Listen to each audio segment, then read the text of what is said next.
kiocha Mwenda Saba TV. This is Mwenda Saba TV. Yes, karibu sana ndene ya Mwenda Saba TV na muthikirio kwa siasa tukwirora kwa raratu gukejaga Thaiji President William Ruto nageretie muno kuriunga mbiguruji every corner rutero igire kithura kindi kina kiondokea we empowerment kana economic empowerment na bonda ni harakati cia kugere gucokaniria mbiguruji kuona kethire kabaigwa mukondo jonge twitite gutwari thimbe utuma president aliunga muno na ndiunga ciori communicate gitene gaka kethira president kali ni panic mode. Tuna Professor Naituli urani muthomi na mutauri wa ciaca cia nthigure Kenya. Prof, how are you sir? Salama. Oro mwega? Ndio mwega ndena man. Yes, maybe kwambiriria Professor. Ndirio kuona President Ruto acokete kairi ngari na iguru making so many trips omwiro Nyanza omwiro and he is all over the country. What comes in your mind? Ruto tega chokete ngari ne. Ata uma ngari ne. Amberiria immediately. I think it was 3 days or a week. I reckon winning. Yes. It was in Imero. I think it's a week actually, not either 3 days or 1 week. It was in Imero. From that time, he has always been on top of the car. Yes. What does it mean now, for our country? What it is very bad for the country. It means that we have a lot of money to waste when we are so pressed. You see, we are really pressed. The government tells us that the debt have ballooned. They tell us they don't have money for a lot of things. They don't have money for our children's examinations. They removed things we are already given. You see, no government ever should take a benefit which has already been conferred by the government. Linda Mama was removed. And it was working perfectly, helping very helpless Kenyans. Okay?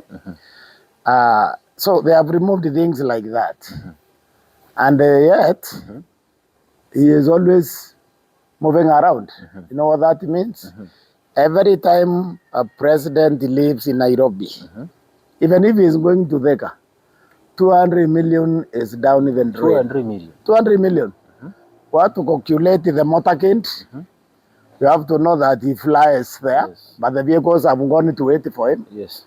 You have to understand 1 week before he goes there, the intelligence is on the ground trying to figure out about his security. Yes. And then the police, which were being deployed that day. Yes.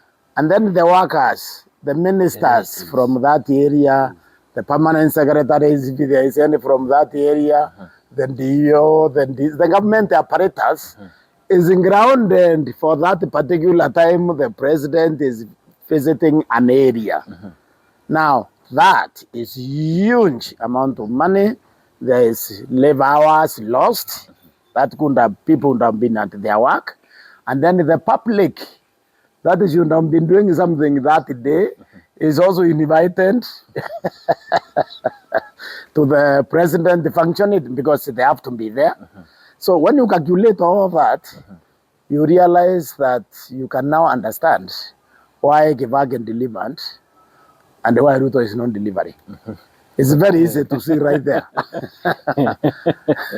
You want to meet the president, Ruto to meet Ambassador and begin to move around? Yeah, to move around. I mean, take the example when he was in Imero to give compensation for people whose food had been destroyed by wild animals. Yes. The people have been injured. What was the total amount? 400 something million. Yes. How much do you think he spent? He spent close to 1 billion because we have to look where they were in the national park. Yes. People are transported there. People flew there. Just count the helicopters which came there. Okay. Yes. So, let's say even it wasn't beyond 485 million. Let's say it's just 200 million. Imagine what that money could have done if it was added to 485 million in gave. What that 200 million he wasted. If he's just staying in Nairobi, send the KWS officers with that money, and then the money could have used by coming into Meru for now classrooms around that area, around the national park, or around the areas disturbed by animals, classrooms, or the dispensary there. He could have built a level 4 hospital with 200 million. Okay? So this lack of calculation on obvious wastage is what baffles everybody. Because nobody does that. You see, even yourself, if you need to go to Nairobi, you will have to figure out, because you go to Nairobi, you will spend like 4,000 shillings. Yes. You have to figure out when do you need to go to Nairobi from Mogajianto. It has to be something more than the 4,000 you are going to use. The benefit must be much higher. Yeah. Okay? There is no consideration at all by this government on usage of public money. But you can see also Professor Kidore Kindiki on the other hand, is moving around a bag of money. You know, this refunders too, Mr. Moneybag. Yes. Trying to do the economic empowerment. Is it a good thing for the country? You know, that's why I'm telling you. It's very hard to understand what these people are doing. It's actually very difficult. Did they go to school? If they didn't, he's a professor. If they didn't, no, you can be a professor without having gone to any school these days. Because let me ask you, is economic empowerment isn't giving people money? Isn't giving people 20,000 shillings? Is that economic empowerment? Economic empowerment by a responsible government is investing money in education. Is investing money in health. Okay? Yes. Making sure no child is left behind. So you will make sure that ECDs, these nursery schools, they are properly built, is a good environment, they are properly populated with correct teachers for that level. Okay? They are properly funded in terms of the teaching aid. You make sure primary schools are equally invested in and populated by properly educated teachers who are appropriately compensated, so they are motivated to teach. You make sure secondary schools are equally like that. You make sure there is coherence in education all the way to the university. Yes. That is empowerment. And then you turn around, you make sure that the hospitals and dispensaries are properly, they have medicine, then they have doctors and nurses, proper. Yes. And then there is proper bed capacity. You see the money they are wasting and giving the people thinking that they are buying loyalty. That money can buy beds, can buy blanket in hospitals so people don't share, my friend, beds in hospitals. So they are not doing any empowerment. They are riding on a misguided belief that Kenyans are fairly stupid, that they can sell loyalty. Okay, they can sell loyalty. You see, this idea, I don't know where it's coming from, because they should have learned from the last election. You mean you can't buy loyalty without UG cash? Not anymore. You see, this is where I think they need. I don't know. I think this government needs to have a meeting, if they can agree with somebody, to tell them to evaluate the last election. The last election in the Mount Kenya region, Uhuru Kenyatta and Raila Odinga, they spent a ton of money convincing people to vote for Raila Odinga. The people took the money and they ignored them 100%. Is it possible for Kenyans to take money and they ignore these But governments? they did in the last election, especially in the Mount Kenya region. They ignored them. So even if there's money, they will take it, they will ignore it. You see, what is these people are not seeing is the fact that information is everywhere in microseconds.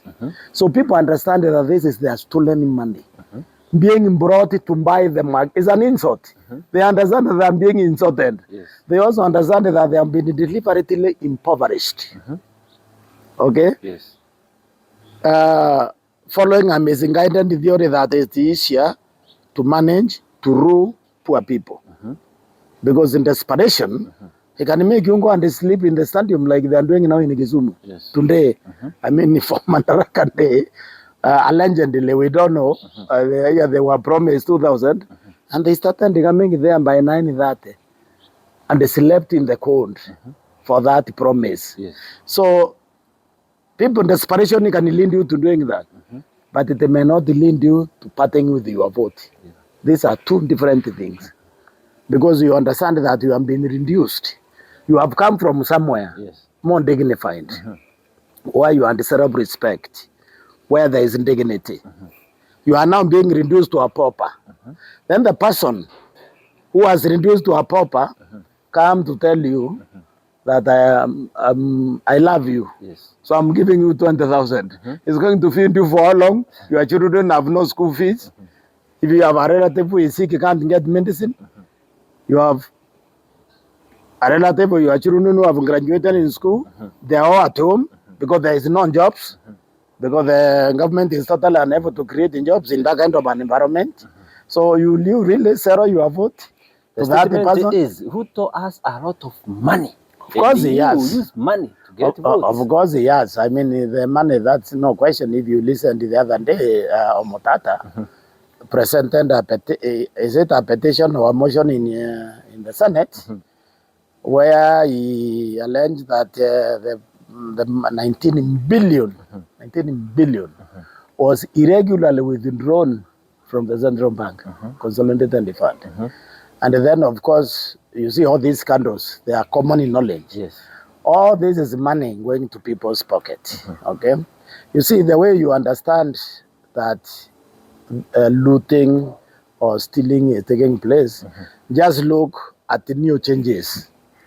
Look at the new things which are being introduced. That will tell you something is wrong. You see, normally in governance, we say that don't fix that which is not broken. What was broken in NHIF, which brought that to CHA and the CHI or whatever you are calling them, okay? Now, why would you do that? You do that because your money is inside. The Auditor General told us that that's a private entity. But we spent 104 billion. That money went to people. And that's why there is the change. And that the money now you are saying is being used. Okay? Why would you change this education thing? There's a program they were using to engage the children. They are certainly changing so they can give somebody a contract to get the new the new project. So when you have a client-driven state, that any project, it must be driven by a need for someone to get the money, then you can have the money you are saying is having. Now, the idea that you will use that money to buy votes, I think, I don't want to say it's a bit stupid, but I think it's an over optimism. Someone is being over optimistic, and somebody does not understand the age we are living in.